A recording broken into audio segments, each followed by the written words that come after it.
measures do we put in place so that would make kidnapping unattractive? I mean, being preemptive here.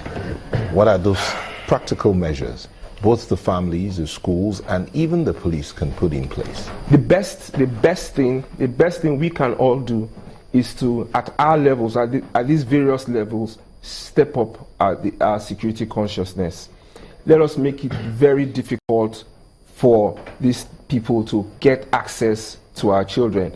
The schools need to do more to protect the schools, whether it's in terms of the physical protective measures they put in place or the personnel protective measures that are in place.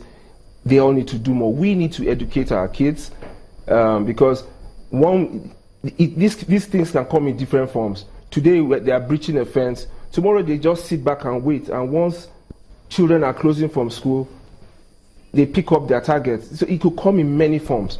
But the important thing is that as long as we continue to remain security conscious, as long as there is a will from our police force and the various security agencies to combat this, and then there is an interaction. Remember, there has to be some kind of interaction.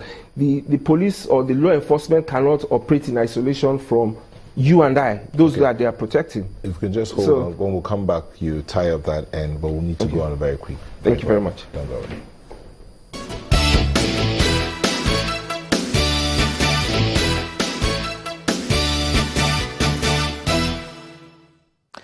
Well, I have just one question. I will focus mainly on preventing this sort of crimes from happening. Is there anything that, we should be telling the parents right now? Because we just understand that they are asking for ransom for one of the abductees who is said to be ill. The temptation to want to go and pay ransom gets a little higher. What would you be saying to the parents, especially now that, their children are yet to be recovered? Well, for one, I do sympathize with the families that are affected by this incident. Now, we can only speak to parents generally and to say, look, we need to educate our children. First off, basic things like not talking to strangers, being mindful of everything that is happening around you. How do you get your children to school and back from school? Who picks them? Who do you give the right to pick them up from school? So if somebody strange comes to pick up your child and say, sorry, I don't know you, even though the person, your mommy said that I should come for you. Basic things like that. Now, beyond that, it's going to have to rest on other measures that can be put in place, and this will speak to government at some level and, again, the schools at another level. So there's that much that we can do. They should be able to have numbers, your children should know your numbers off heart.